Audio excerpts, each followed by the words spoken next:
All right, good afternoon, ladies and gentlemen, and welcome back to the recap. Michael D'Angelo and El Commandante Daryl Ortiz back again. What are we, 2 weeks, 3 weeks? 3 weeks from WrestleMania? Three. I was just counting that. One, two, Yeah. about three. A little under three. Yeah, three. Officially 3 weeks, so we're running up on the home stretch. Fast and furious, getting just matches lined up. It's really what the assignment is at this point, and we saw a little bit of progress happening with that, and a little bit of, we'll say, matches to set up the matches. Yeah, because there were a couple of things that happened, which you and I talked about last week, were probably going to happen that we know will lead to triple threats, and the writing's on the wall. But yeah, we'll get into that. But Monday Night Raw, a couple of interesting things. yeah. Raw was good out in San Antonio, Texas. That was a lot of fun. The crowd was live and active, and that was always great. Yeah, Seth Rollins come out, of course, with his rotating crew of masked men. Yeah. Cutting a promo, he was declaring that he created the vision, and that he'll be the one to end it. Paul Heyman appeared. Paul Heyman come out looking disheveled as hell. Like he just looked like he a looked mess. like he had just been like beaten up, and I'm like, it's been like 3 weeks, A 2 week. weeks. Or, I love at it least, though. At least two, because he wasn't there at all the previous week, and then we never found out what LA Knight did to him. Like there was never any explanation. He just showed up all beat up, and I was like, so like you want to fill in the gaps here? Like where you been? Where did he take you? Like none of that. I guess LNA took him to the hospital. I mean, don't worry, I got it, and then he just took him to the hospital. He's like, not for real. I just took him to the hospital. It's fine. It's fine. It's fine. But yeah, so he came out all disheveled on stage. Of course, him and Seth Rollins kind of traded blows, and then he said that he came. He's not going to attack him, whatever. And then, of course, Brock Lesnar's music hit naturally because that's his super best friend, buddy. Brock Lesnar comes out, Seth Rollins face off, which actually got a nice reaction from the crowd. Because that would be a great WrestleMania match too. Because of course Seth Rollins is great and against Brock Lesnar, but again, remember Seth Rollins is not medically cleared. Technically, that's what they're saying. We'll see. But right when they're about to like do their big about to brawl, the lights cut off, and then Obafemi's music hits, and the crowd loses it. And I love it because the crowd really did do Oba justice because they were chanting, they were going along with his music, and Oba just sounded like a big mega star coming out. And the biggest thing to note is that, of course, Obafemi got in the ring, stared down Brock Lesnar. Of course, the crowd was like, yes, this is what we want, because this would be, we talked about last week, this would be the Mania match. And Seth Rollins distracted Brock Lesnar, then like he was going to go at him, and then rolled out of the ring. And as soon as Brock Lesnar turned around, Obafemi hit him with the fall from grace, picked him up, and dropped him down. What I love about this, and I know we had talked about maybe him losing to Brock, I don't think that's going to happen, because Brock Lesnar, if you look closely, he told him to put his foot on his chest. I guess Brock Lesnar was feeling it and was like seeing that the crowd popped so hard, and he even like grabbed his foot to like hold it on him, to tell him to like leave it on him, to like push it. And that shows how much of a pro Brock Lesnar really is. I mean, he knows the business, he knows what's expected, he puts his ego aside, and he's kind of taking the role that Undertaker used to do, right? And like showing the younger guys how to get the crowd over and stuff. And I mean, personally, to me, this built it up perfectly for Obafemi. This was exactly the way we wanted. I think somebody took a close-up picture of Oba. He kind of had like a single tear coming down because of just the overall pride and excitement. Because the crowd lost their minds when this happened, and it was just such a great visual to have him with his foot on his chest, pointing to the WrestleMania sign. Like, this is an emphatic statement. Of course, Brock Lesnar, will be back on Raw to talk about it and all that good stuff. But so far, this was just, this was perfect. I don't know. What do you think? No, it was. Well, I would say it was like an exhausting opening segment in the sense that it was so much that happened in a very short period of time, because you had Heyman, Rollins, the Masked Men, the scrambling with division members, and everyone running around, and then you just have Heyman facing off with Rollins, and then Lesnar coming out, which you kind of knew because Lesnar was already scheduled, and you knew he was a Paul Heyman guy, so you knew he was going to come out. Yeah, because that's what I was waiting for. And then the pivot to Obafemi coming out, hitting the fall from grace. So like it was so much that happened in a very short period of time that it's like you're almost trying to catch your breath when it was over with. So it was a great way to start the show off. I really do sincerely hope, though, it carries forward into WrestleMania and they do put Obafemi over Brock Lesnar. Stranger things have happened. I worry because, again, the rumor was Lesnar's not going to lose again until it's his final match. I don't know if this is going to be his final match. If it is, great, and he decides to put him over. I do worry that because they started the Rusev rivalry with Obafemi, so, and then they dropped it super quickly. I worry that we're going to get a what's this? Rusev's coming down, and then Mhm. Rusev interferes, and it's like, okay, cool, he interfered and he helped him save face. I really hope that doesn't happen, but Yeah. WWE's kind of weird about stuff like that.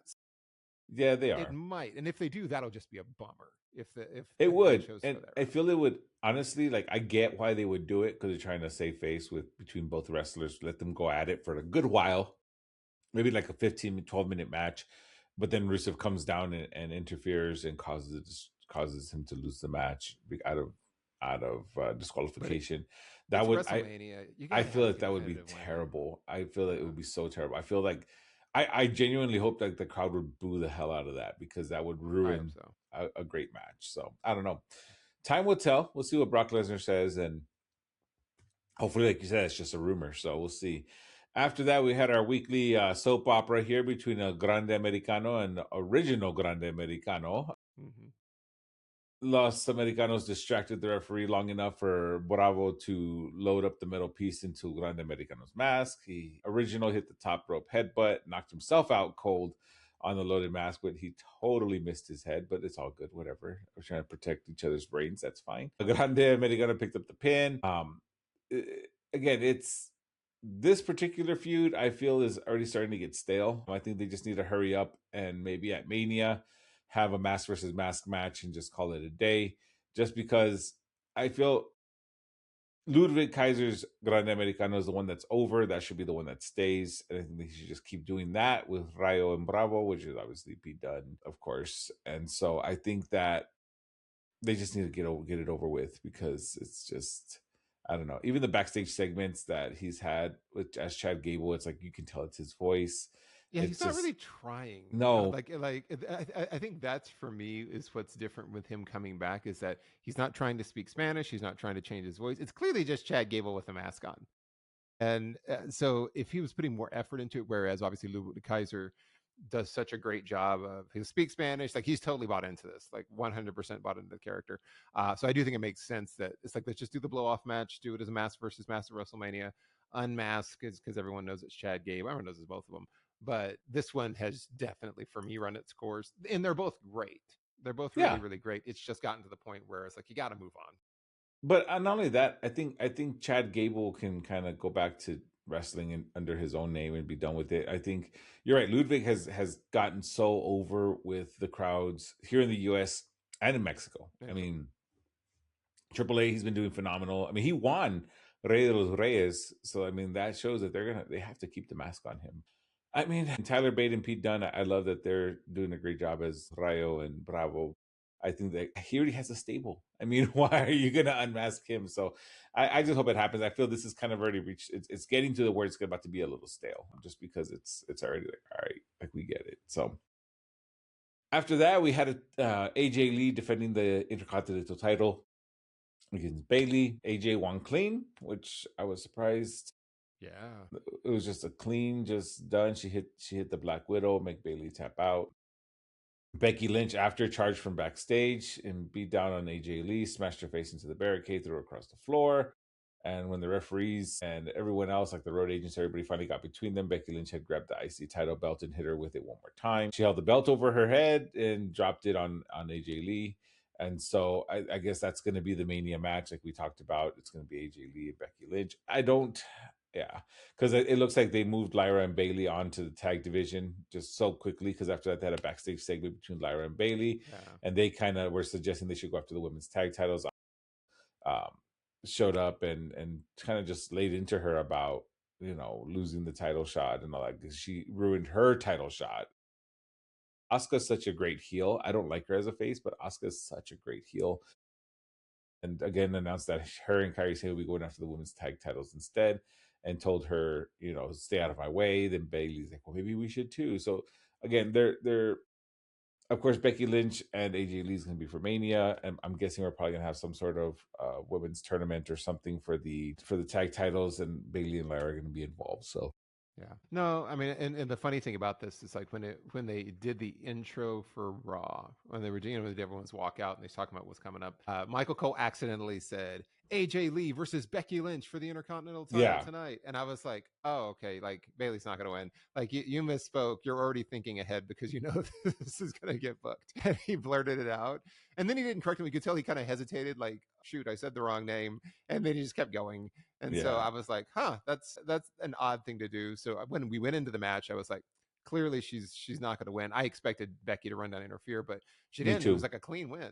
She won Yeah, clean, which is good. I prefer clean wins, but yeah. it still But this doesn't would do have been anything the for one Bailey. time an interference would have been good because then you could have had a nice triple threat between Becky, Bailey, and AJ. Yeah. But I Well, mean, and also it's like we've talked about this before. Like poor Bailey just feels like she's on the back I burner all the know. time. So Yeah, having her lose clean to AJ, just again putting her on the back burner. And clearly they were always working back to having AJ face off against Becky Lynch at WrestleMania. That wasn't going to be a surprise, but it was fine. I mean, all this stuff checked the boxes in terms of getting them move forward in their story. yeah, I agree. And then after that, we had a little backstage thing with JD McDonough trying to angle his way into a future Intercontinental title match with Adam Pearce. Penta just kind of stared him down, and that was that. So maybe that's going to be his next opponent. So we had Penta versus Dragon Lee versus the IC title on the line. Penta obviously won. This was actually a very fun match, a very fast paced match. Dragon Lee hits the Styles Clash, which was really Yeah. cool to see, and then nearly got a 3 count, but Penta kicked out, came back with a Mexican Destroyer for the win. After that, Penta helped Dragon Lee up. Again, mutual respect. The crowd was cheering for it because they understand that this was a face versus face. This is how you do a face versus face. Like, we get this a lot in Lucha Libre too, where it's like, sometimes it's just you have two faces going at it and they show that mutual respect for one another. Of course, Judgment Day was also shown backstage during the clubhouse, throwing Finn Balor's merchandise into the trash while Liv Morgan cut a pre-taped promo calling Balor a washed up loser. Um, and this is why she um, tolerated out of respect. She only tolerated him out of respect for her relationship with Dom, Yeah. and she called his fall from grace a pleasure to watch. But I think, and I bring that up because I feel like that's where they're going to pivot. Is obviously Dom and Finn Balor are going to have their feud, obviously, but JD's trying to, again, now Liv is leading the Judgment Day clearly, and this is going to be more their opportunity to try and get more gold. Of course, Liv going for the title. They're gonna have JD try to go for the Intercontinental title and Dom holding the AAA title. A lot going on. A lot happening, and I will say, Penta versus Dragon Lee for me was the match of the night. Like it was the best match, most fun to watch. Yeah. You knew Penta was going to win. Obviously, it's way too Yeah. early. I think this is his first official, like, successful title defense, I believe. So it was really, really good stuff. Trying to check all the boxes. You have Dragon Lee, and I've seen him kind of do this more and more now, where he's starting to use the Styles Clash. So I'm presuming now he's just going to kind of take that over as paying homage to AJ. Mm-hmm. Good stuff. Stuff of the Judgment Day continues to be good stuff as well. I just feel like at some point that whole faction's just going to have to disband. Like you can't just keep rotating members out of it. I don't think the Judgment Day has enough history and clout to just go on infinitely because they keep just changing people out. You never know, but for me, they just haven't. I don't know. It doesn't really do it for me. But right now in their new iteration, they're all kind of united. They're focused on getting titles and holding titles. So we'll see how long that continues. I mean, yeah, it sucks because it had a lot of it had a lot of good opportunity to be a great faction, but Yeah. I feel it's just I agree. I feel it's kind of run its course, but we'll have to see what happens with that. But after that, we had a blink and you'll miss it match between Natty and Maxine Dupree. Yeah. Natty wins with the sharpshooter. No surprise there. This is really just I feel personally, and I hate to say this because I feel like Maxine Dupree. I've complimented her before. Her wrestling in ring work has gotten amazingly better. She is doing so much better in the ring. I like her. I like this character version of her better than when she was with Otis and them. I mean, she still is, I guess, with Otis and them in Alpha Academy, but she was more like a rah cheerleader type, unfortunately. And now she's actually like, like a badass wrestling and beating up people, which I really like. I like this of her. But of course, this was just so Natty can show off her more aggressive persona. So, I mean, it was fine. I mean, it was just. It was fine, and this was the third match in a row on Raw where there was a clean finish with no Mm-hmm, shenanigans or controversy, which is nice to see because they mm-hmm. tend to do a lot of like save face finishes. So Natty won pretty clean with a sharpshooter, and that was That kind of was that. that. Yeah. So it was good, but it also, I think, in many ways I care less about this rivalry because there's like no titles on the line. There's nothing like they went through this whole like Natty's mad at Maxine for not giving her enough credit and kind of taking her foot off the gas from her impression, which seemed to happen very, very abruptly, that Yeah. she had this change on her. And now seems to be dominating Maxine the whole time. Doesn't really seem to do a whole heck of a lot. Natty doesn't really need the rub, and Maxine's like so early on in in terms of how they're pushing her that it really just squashes all of her momentum. So Yeah. it's almost just giving the two of them something to do. But Yeah. They it just was needed fun. filler. Yeah. So after that, we had a non-title match between Stephanie Vaquer and Raquel Rodriguez. Obviously, Raquel being from San Antonio, crowd popped for her as well. Stephanie Vaquer did win. It was actually a very competitive match against Raquel because obviously Raquel is like the big monster here. Like I think they're trying to like make her like the sort of like the next China kind of because just the way they present her.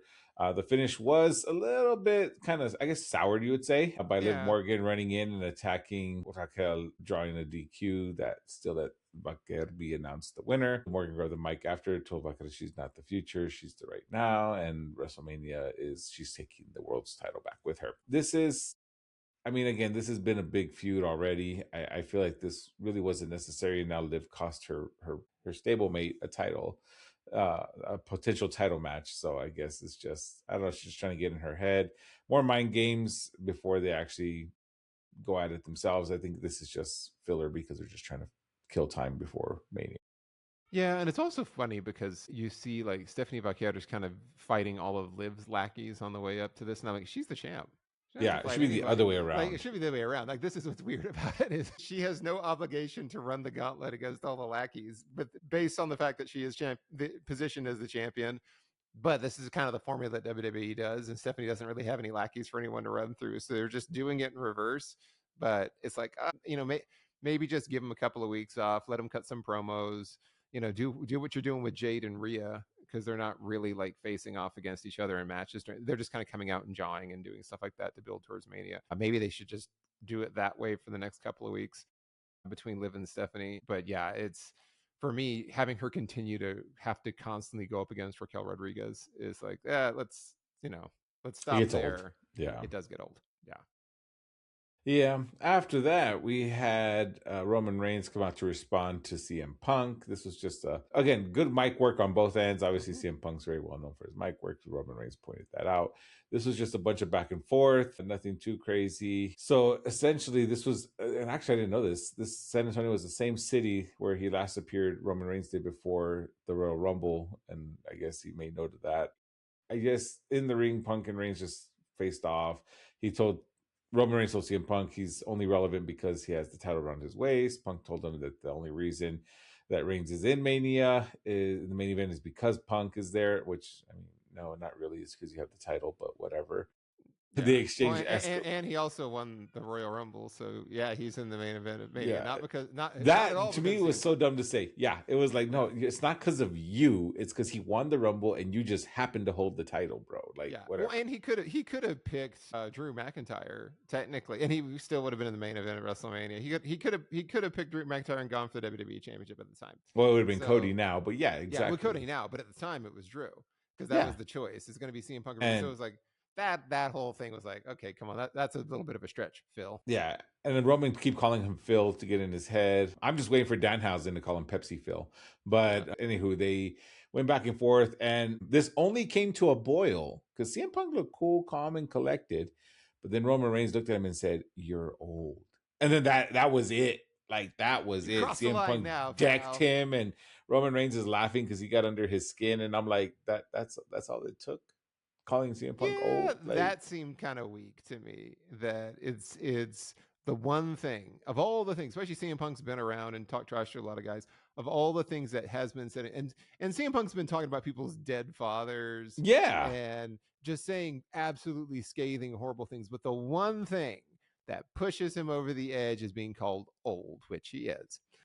And that just felt like a stretch to me. And it also shows like, what are you trying to say about CM Punk that he's mentally weak? Like that was the thing that got him was being called old. Know Like that he's it was vain. odd. He's extremely Like yeah, vain. maybe. Well, I mean, old's not bad. He's distinguished. He's it's like a fine Tenured. He's wine, seasoned. seasoned. There you go. That's why I was like, that just felt like this is odd. And then people tried to spin it like that's the cardinal sin. You never call a wrestler old. And it's like, okay, come on. That's not a He's cardinal over sin. here calling Roman Reigns a young boy, which I think a lot of casual fans, unfortunately, y'all don't understand. So let me explain to you what a young boy is, if you haven't Googled it yet. A young boy in Japan is pretty much the lackey, Right. the newbie who is the errand boy of the main eventers. They are the ones who get there early to set up the ring. They clean the locker rooms. When they all live together. The young boys are in charge of making food and taking care of any chores or anything like that that need to be done for the main eventers, the more tenured, the more seasoned veterans. So that's what a young boy is, and so that's when he Well, calling them which young. is way more insulting to call somebody a young boy than to call somebody old. Yes, And he that's did my it a point. bunch of times to Roman. Yeah. I mean, essentially, I know we got to censor ourselves for YouTube here, but essentially, a young boy is like a B Yeah. to like the older people or the more seasoned veterans, I should say. They go get food, they go get dinner, they go get lunch. They're the errand boys because they got to earn their stripes. They put the ring together, they tear it down, like all that stuff. They clean, they make room in the locker room for the veterans. Like it's a whole tradition. It's a traditional thing. You're supposed to earn your stripes and earn your way up. So do some research. It's out of Japan is why they call them that. But yeah, so Yeah. But it's yeah, so more but insulting that to was be the called a thing. young boy than it is to be called old. My To be called point being old. But apparently not to Phil. So calling Phil Pepsi old is Phil. the old Pepsi Phil is the cardinal sin. To call him old because that's what got him. So it was to be continued. He snapped. Roman got under his skin. Where will they go from here? And that's where it ended. So we'll see. I mean, maybe I don't know. We'll Maybe see CM maybe Punk demands an apology. That'll be the turn this week. He'll be demanding an apology for being called old. and you know what? Roman Reigns played this off so well, like how he was laughing. He wasn't even hurt. He did fall, right? He did fall, and the security came out and stuff. But he's just like sitting there, like telling him, like, go ahead and leave. That to Yeah. me showed so much more. Like Roman did such a great job in that selling that. Like he didn't get Yeah. hurt. He just kind of like, oh, and he was even like, okay. He's like, go ahead, go. He's like, that's what got under your skin. He's like, okay, got it. So, yeah, that Well, and I was kind of wish they just left it at because he did the whole like I'm bigger than you, I'm stronger than you, I'm better looking than you, like and like he just was kind of piling on. It's like should have left it there. So like the fact that he got that was just that final was I what mean, you really would have threw thought he me. said something about AJ. Like I he's just know, like like, that's what I was thinking too. Like if he had said something about AJ, yeah, that should like get a rise out of him. And he had even mentioned like, hey, go ask your wife, like if you yeah, want to know something. And so I was like, that would have made more sense if he snapped at yeah, that point, but not then. Yeah, it felt a whatever. little weak Yeah, for the whole segment, but but the that rest of the was segment was really good though. yeah, it was up to that point. It was great. The back and forth was awesome. Roman has gotten so much better on the mic. Thank God, Hmm. he's gotten a lot better on the mic, and it shows. So that was it. That was Raw. That was what was Raw. So we had SmackDown, which was the Nick Aldis can't control his show. Well, I know. I was like, SmackDown opened with some good old fashioned attempted vehicular homicide. Heck yeah. I was like, that's what you want to see. Like the security guards run into the parking lot, and then it's like the cars are like crash T-bone, and then Drew McIntyre is pulling Jacob Fatu through a windshield. I'm like, okay, that's attempted murder. Like Yeah. maybe just call the police at that point. Like how would they like, get out of here, Drew? You shouldn't be doing this. I'm like, he attempted to murder him. So at some point, like state laws have to come into play, federal laws have to come into play, but apparently not. And apparently, getting smashed with a car and T-Bone and Jacob all bloody was not enough to stop Jacob because he, after hanging out backstage for a few minutes, like Drew had walked out to the ring, started cutting a promo, and Nick Aldis came out to confront him, and they jawed back and forth, and then Jacob came running down, totally fine, and continued to fight Drew and put Drew through the announce desk to close out that opening segment. But that they weren't done. Like periodic points during the show, they would just be continue brawling. It was the Peter Griffin versus the chicken thing again because we used to remember we saw that with Bronson Reed and Braun Strowman a lot. Yep. Or they would like fight the entire show. They were Yeah. brawling. Same thing here. They were brawling the entire show backstage, which kind of got into levels of absurdity that were not necessarily fun. It was just like, come on, guys, like we get it. Yeah, but out of all the things that I mean, I enjoyed the segment because obviously this is going to turn into some kind of big street fight between Drew Right. McIntyre and Right. Jacob Fatu, Yeah. which is going to be a great match. However, I would like to know how stoned was Jelly Roll that he drove past that and didn't realize that there was like a collision that just Yeah, happened like you behind would him? Like hear it. he Like, got out and everyone's running past him. He's like, "Oh, what happened? so, What hey, happened?" I'm like, what's "Dude, going you on? just drove by it. You just passed it. You just saw what happened." It's like, yeah, you would at least have seen the initial collision. Jelly Roll's I like, mean, they're fine. I'm late. I gotta get to my spot. That was a Jesus, little that was weird, but I'm funny. like, That made me chuckle. But I was like, yeah. "It's pro wrestling. It's fine. You got It's to fine. suspend. Yeah, it's a suspension of disbelief and all that. It's Well, so speaking funny." of suspension of disbelief, after this we had the God, MFTs defending the tag team titles I said against it. the team of R-Truth and Damian Priest, and unfortunately you did say it, because even after a little interference from the Wyatts ringside, basically just to even the score against the MFTs, it wasn't really interference. Priest and Truth are the tag champions now. They won 1, 2, 3. And the problem I have with this is because they've been a team for Three what, two weeks. weeks, 3 weeks, 3 weeks at the most.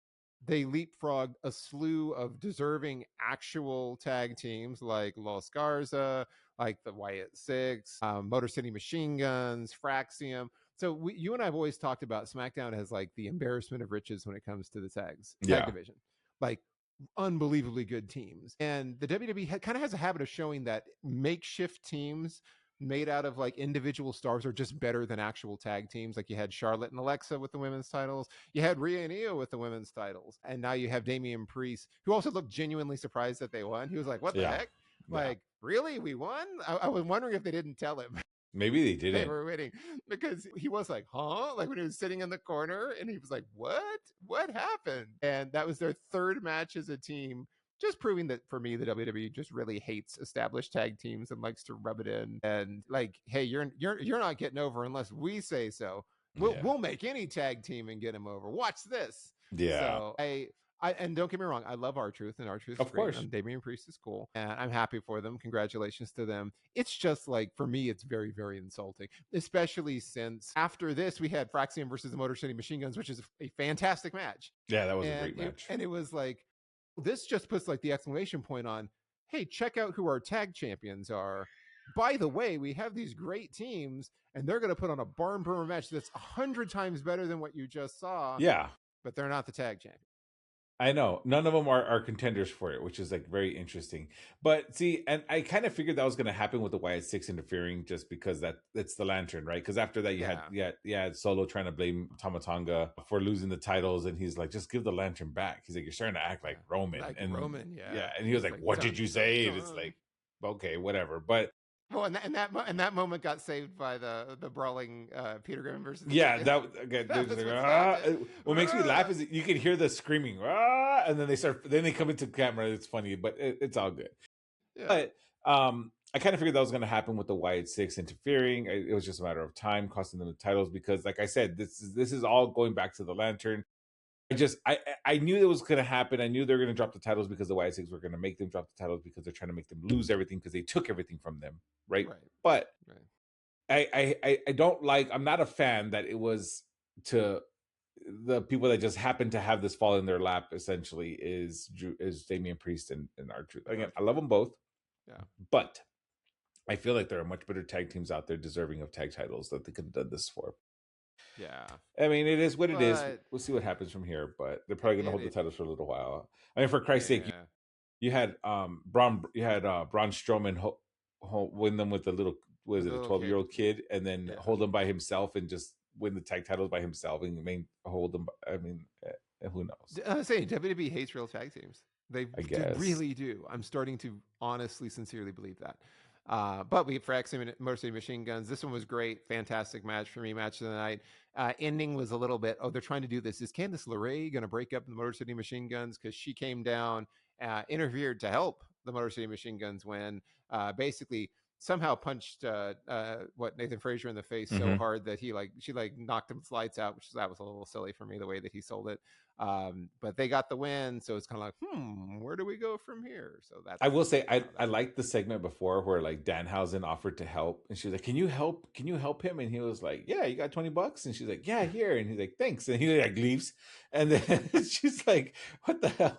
But that was funny. But again, you had Alex Shelley over here trying to show.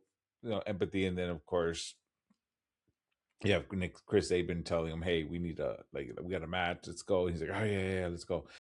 I'm guessing that this is kind of gonna be a way of Johnny Gargano and the Motor City Machine Guns to work in tandem and create Yeah. like a faction with Candice LeRae as kind of like the valet, so to speak. Although she can wrestle, obviously, but they kind of did the same thing with Zelina and with Yeah. Aleister For the Black. So I'm yeah. thinking. I'm thinking that might be, what happens here. I think that's what they're gonna do, and maybe that's what Danhausen set into motion, to fix. And it's just, Maybe. Well, I hope so. What I was more worried about is that they're going to try and break up the Motor City Machine Guns, I hope not. which will tell me that WWE hates tag teams. Yeah, Because your solution would be to try to break them up and have Johnny Gargano come in and be a replacement. I don't like that at all. yeah, Let Johnny Wrestling just go do his own thing. Let him be a singles competitor for a little while. I agree. But and then after this, we got Randy Orton down for his promo, and he was really just trying to get over as a heel. He was We getting love heels. cheered. What can I He was say? getting cheered as a babyface, cheered like a babyface the whole time. He ran down the crowd, said his legacy is not about making kids happy. Like he did everything that he could, everything that he And everyone's possibly like, could to get. "Woo! It was like, yeah, we hate kids too. Yeah, Kids screw suck. us. That's Thanks, Randy." right. Yeah, don't sign our signs. We don't deserve it, Randy. And he's just like, well, dadgum, what do I got to do here? I Like know. he could not get booed to save his life. He was getting cheered the whole time. He listened to the voices in his head, and that's fair. I'm like, hey, this is who Randy Orton is. He was in prime form here. It was a great promo. He had better win the title at Mania. He Like the whole better. night, you could tell they were really invested in because Matt Cardona confronted him backstage, and he called him a stooge, and then made fun of him for liking video games and called him an indie nerd.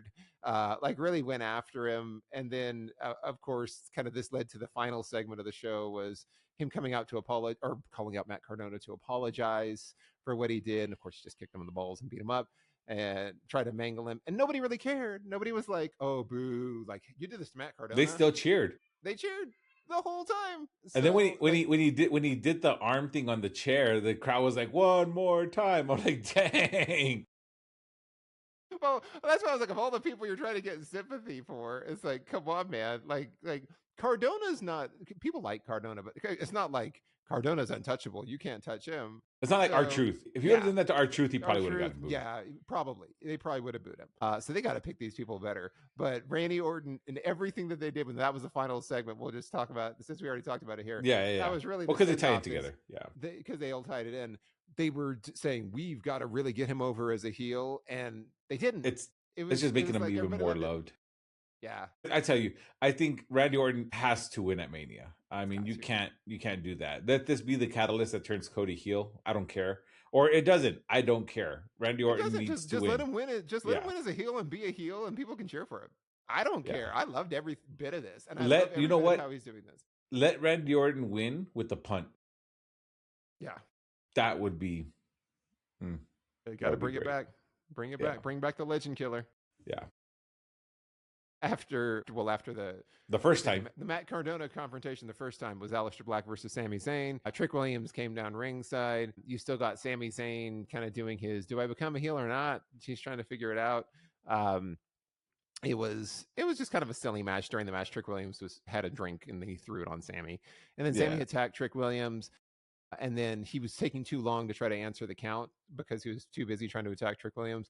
So as he rushed to get back in the ring, he got hit with a black mass and beat. And so it's like, Sammy, you're conflicted, but you're also still a moron. yeah, Sammy can't win a match or catch a break. yeah. Which Sammy's now just becoming like a parody of himself. I don't know who this helps. It doesn't help him get over as a face or a heel at this point. Right. He just looks like bumbling. He's become like Shaggy from Scooby Doo, Yeah, and I like feel like yeah, honestly, I feel like Sami Zayn losing is just like because he can't. It's they're trying to make it to where because he can't stop thinking about Cody is like he can't differentiate between being the real person and like a wrestling persona, yeah. right? He's having that hard time to. He's like, how do I I'm like, switch it on? I'm like Sammy. It's How do called I do what it kayfabe, takes? my friend. It's called Yeah, kayfabe. You've been doing this for years. You know this. But Trick Williams and Sami Zayn, that build is slow going up. I don't think that'll be a WrestleMania program. I hope not. I think that's like the SmackDown before WrestleMania. Yeah, I don't think it's WrestleMania worthy right now, but unless something drastic happens or changes. But I did like this was really more just like Trick Williams just showing off how over he is with the crowd for just being unapologetically like arrogant, and just being full of himself and showing this was kind of showing Sammy like, look, dude, like I don't care what you do, I can come out here and I can get the crowd to cheer for me. And he did. He was on the table dancing and the crowd was into it. Like they didn't care. And I think that should help Sammy kind of turn heel, I guess, so to speak. And maybe this will be kind of like their. I think if Sammy does fight Trick Williams, he should lose, and Yeah. that'll be the piece that like that the point that really turns him over. So I mean, Yeah, we'll see. I hope so. We'll see. And then after this, we got the unexpected swerve of the night that didn't make any sense. That's what I'm going to call it. Jade Cargill came out, cut a promo, and just immediately was like, Rhea, get out here. And then Rhea was like, okay. And then they Hmm. faced off and they jawed back and forth. And then Jade backed off because she wasn't going to fight because her outfit was too nice. And then as she was leaving, you had Meechin and BFAB come out to force Jade back towards Rhea, like, you're not going anywhere. And then it was like, wait a second, they're all working together now. And then they surround Rhea and beat her down. There was no setup for this at all. It was just like all of a sudden, Meechin and BFAB are in cahoots with Jade Cargill, even though they've been at each other's throats for like a year. And there was no tease for this, real no setup for this. Every time they're backstage, they're all mad dogging each other. She had just fought Meechin, like last week? Yeah, So so this felt like a swerve for the sake of swerves. So that they can say, look, it's a numbers game now, but it didn't make any sense at all. It really just felt thrown together. Like, we're going to do something to surprise you. Didn't see that coming. It's like, well, yeah, I didn't see that coming because it makes no sense for that to happen yeah, based off of the history. But they're all united. yeah. And you know what? I like that Jade Cargill got a faction. I do like No, that piece. I I wish it was like that. built I a think she little. I needs it. wish it was. Yeah, I wish they kind of build up to it a little bit better. But maybe next week they're gonna explain. Maybe she'll speak to it, or maybe Meechin or BFAB. I like this faction actually. This is actually pretty. I mean, I like it, right? But you're right. In the beginning, it was kind of like, okay, that's weird. Like, why and how didn't you just fight her like last week? Weren't y'all just Yeah. jawing back and forth last week? But Well, and WWE does a good job of like planting seeds on things. Like, they've been planting seeds with like Shinsuke Nakamura and Tama. Like, they'll do mhm. things like, and they'll do it long term. So when something happens, you're like, okay, that makes sense. That Yeah, you built to it. This was just like completely out of left field because they're like, yeah, we're running out of time for WrestleMania and we need to put together a faction. Like, I think that they'll all be a good fit together. It's just one of right. those And things where there's no explanation as to why it happened. I think this is more to kind of make Rhea feel alone because she left Raw, she left EO to go after Jade on SmackDown by herself, and now she's by herself. Which something tells me she's gonna have somebody in her corner on SmackDown, so I'm pretty sure that's gonna happen. But we'll see. Yeah. But yeah, it was all right. I mean, I like the faction. I think it's a good faction. It's just I'm curious as to how they explain it. Yeah, it'll be interesting. And then we got our Ms. Danhausen, Kit Wilson segment backstage. Apparently, Kit Wilson's now being mentored by the Miz. He was going to go out and do a rap battle. It sounded like coming up with Jelly Roll because they were going to face off. And this was funny, where basically Danhausen's like, "Hey, you're still cursed." And apparently, he was still cursed because the Miz tried to go to Hawaii and his flight got delayed, and then he had to sit in the middle seat, and then he got a sunburn. So it's like all the little The silly things ladder that are fell on happening to him. him. The ladder fell on him at the end. So he's still cursed. He's still not working with Danhausen. Danhausen's not going to lift the curse until he mentors him. Uh, so that was kind of that. Yeah. I like It that they're was still fun stuff. pushing it over. I love it. I love Yeah. Danhausen. He's so good. And the people are I'm noticing now like when they post segments of Danhausen on TikTok and stuff, like people are like, "Oh, I'm starting to like this guy now." I'm like, "I told you, y'all were over here talking Yeah. all kinds of trash about Danhausen. Like he's great. Like, he's great." Yeah. This is all fun stuff. And I'm And he glad that hadn't he even still wrestled hasn't. yet. Wait Yeah, till he they see hasn't him wrestled wrestle. yet, and he hasn't even picked a show yet. Like, he's just floating back and forth between Huh? both shows. So he's still a free agent technically. And then the funny thing is, guys, spoiler alert: Danhausen can wrestle. Yeah, he actually can wrestle. And speaking of can't wrestle, Dennis Rodman made the Hall of Fame for WWE. So this one kind of threw me because they did Yeah. the announcement, and I'm like, he had a few matches in WCW, very few against Karl Malone. He didn't do anything for Well, he was a member of the WWE. NWO for a while, for a Yeah, long but time. that was in WCW though, because that was It's owned by that was WWE, so not, well, potato yeah, but potato. this is this is the WWE Hall of Fame, not the WCW Hall of Fame. Generally speaking, I don't think there's anyone that's been a 100% WCW person that they've ever inducted. Yeah, Dennis Rodman would be the first one. Dennis Rodman would be the first, and he had a very brief career just doing celebrity stuff. Like, and because I remember the match with him and Karl Malone, I remember all that. So it was like, so this just felt like, okay, guys, you're just gonna put anybody in the Hall of Fame. Well, Like they that's fine. needed a celebrity to put into the Hall of Fame Yeah, but pick because they somebody. always have a I love me celebrity. Dennis Rodman, but come Yeah. on, it's like that just seemed this seemed a little silly, but they got to round out the Hall of Fame class anyway. So that's who they went with. And then we got a great match after this one, which was obviously going to be a great match because they've had several great matches. Carmelo Hayes versus Ilya Dragunov for the United States Championship. This is always great between these two. And it was a clean win. Carmelo retained on the sunset flip. Really good stuff. Kind of curious what they're going to do with Ilya Dragunov now because they've done the whole he's being noble. He's going to wait his turn. Then he agreed he needed to seize the opportunity. He's doing this for his mom. I almost feel like he's heading towards a heel turn. Like he's being too noble and but it's not working. Like the nobility is not working out for him. So I Yeah. feel like we're getting to where he's just going to like snap on Carmelo and turn on him because they've been too chummy. Yeah. And that's where it feels like it's going. But this stuff was all good for me. I loved it. This was a great match. I really like this match a lot. It's definitely worth rewatching. I would dare say this is probably my match of the night. It was Agreed. It was great, and the fact that Carmelo Hayes retained clean was great because, like you said, it plants the seeds to like, is Ilya gonna turn heel because he's gonna get frustrated over doing the right way, and now he's gonna turn completely, and maybe this turns into a feud post Mania or for Mania. I don't know. We'll have to wait and see. Yeah, I'm he's got curious. to pull a page from Randy Orton's book. Maybe Ilya Dragunov was the one on the phone. I like how they dropped the "Who's Randy Orton on the phone with" thing completely. Yeah. Like nobody cares now. It's a mystery. You know, it'd be Like, funny. It's nobody. It's the voices. exactly. The voices like this. That phone's not even turned on. There's not even a battery in it. That would be funny. It's a Razor phone. That thing don't work. Exactly. What? It doesn't even have service. And then Jelly Roll trying to talk the voice of reason to Randy Orton backstage before he went out for his segment. And that's where Randy agreed he was going to apologize to Matt Cardona, but then as we talked about, he beat him at the end of the show. And then you had Kit Wilson facing off with Jelly Roll, and he said it wasn't going to be a rap battle; it was going to be slam poetry. This whole thing was funny. This was a really silly segment where he called him fat phobic and toxic, but said that he was proof that Ozempic works. Like it, and then Jelly Roll was pretty funny, basically just doing like your mom jokes. Yeah. The whole time. So it was funny, but then he beat down Jelly Roll at the end and left him laying in the ring. So like I liked all the funny promo stuff. It was just kind of odd that Kit Wilson beat up Jelly Roll and left him laying in the ring at the end Yeah. versus Jelly Roll kind of standing tall or somebody coming out and helping him. So I was expecting a little bit more from the kind of the resolution of this, but it was a good segment. It was a fun segment. Yeah, I enjoyed it. It was fun because Jelly Roll, again, we talked about this before the last time. He's good on the mic, obviously. I mean, he's a performer, so he knows. But it was good. It was fun, and it set up a match for next week between Jelly Roll and Kit Wilson, which obviously I'll watch. I mean, I'll watch that. That's cool. Well, is Jelly Roll going to wrestle at Mania? Because I'm wondering, since they're bringing him back like right before Mania, if he's going to be the celebrity match again. Maybe, I don't know. Maybe he might. Because do you do a tag match? Was Kit Wilson's running buddy from Pretty Deadly? Is he coming back from injury soon? Not that I'm aware of.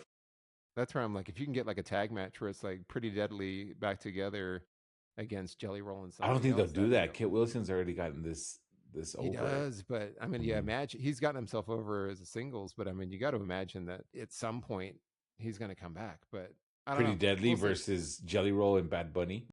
Bad Bunny, there you go. That would be great. I'd love that. That'd be cool. That would be awesome. Things that I would not be cool with: Irresistible Forces versus the Bella Twins for the for the women's tag titles. This is on cue, as predicted. Alexa and Charlotte were ringside, and as predicted on cue, they got involved just like the Bella Twins did. And as predicted on cue, the match ended in a DQ, just as we predicted.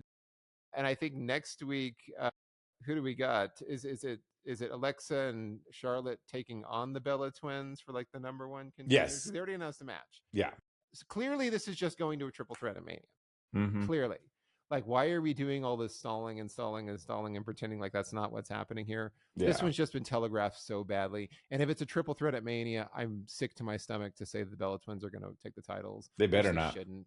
They better shouldn't. not. but they will. I can totally see it happening, and it's going to suck. But this was like the whole pass. If you can fast forward, if you've recorded it, Skip just it. skip this match, skip it. But I wasn't a huge fan of this. Yeah, I wasn't either. I mean, I obviously knew in Charlie's music hit right at the right time to distract them, and of course they caused the DQ and all that good stuff. Which is funny because Charlie got DQ. Charlie got them DQ'd because she saved Brie Bella. She saved her, and that. So I don't know. That makes no sense. But anyways, yeah, yeah, Yeah. I Yeah, agree. and there was that, and then the final segment we had talked about earlier was Orton beating up Matt Cardona Yeah, to thunderous applause from yeah. the crowd. So the They're failed like, break attempt his to other arm. break his other arm, break him with his legs, and I'm like, okay, yeesh. The crowd in San Antonio wants blood, but that was for me was cool to see. Like I'm loving everything they're doing with Randy Orton, but that's how we closed out the show was Randy Orton beating down more people and listening to the voices in his head. And we'll see how much more of this we get before his face off with Cody. I'm assuming Cody's going to be back next week to cut a Yeah, he is. promo. Returning Yeah, from Cody's injury. back, and we're gonna see what he's gonna say because he's gonna return. At that point, it'll be 4 weeks until WrestleMania. And they're still gonna talk about Randy Orton's phone call mystery. Yeah, who's the mystery person? Which I'm assuming is just his dad. I'm assuming it's Cowboy Bob Orton because he made the comment about like, remember, wrestling has more than one royal family. It's like, Mm-hmm. I'm assuming you're talking about your own. Maybe. And your own legacy, or you're gonna say, what is it, The Rock, because of Mm-hmm. like the whole Anoa'i family? Like maybe I don't know, but if it's The Rock, that's silly. Like I don't want to see The Rock come back, and that wouldn't make sense for Randy Orton to talk to The Rock. I feel like it's gonna be like Cowboy Bob Orton, but I don't know.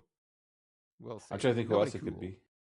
It's gonna like this is gonna be that who's in the crate moment, and everyone's gonna be like it's gonna be like Cowboy Bob Orton. People are gonna be Like, so mad about it. So yeah, let them speculate now so they can be yeah, disappointed later. you speculate and get their hopes They're up like, so it's they get Chris disappointed. Jericho.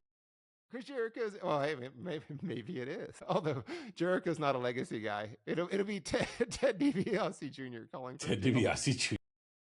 Ted DiBiase Jr. calling from prison. I'm just kidding, but seriously. That's what we got this week, everybody. Don't forget to like, share, and subscribe. Leave your comments. If you agree with us, disagree with us. Who's on the phone with Randy Orton? Give us your wildest guesses. I don't know. But that's what we got for this week. Until next time, I've been Michael D'Angelo. He's been El Commandante, Daryl Ortiz. Have a great week, everyone. We'll see you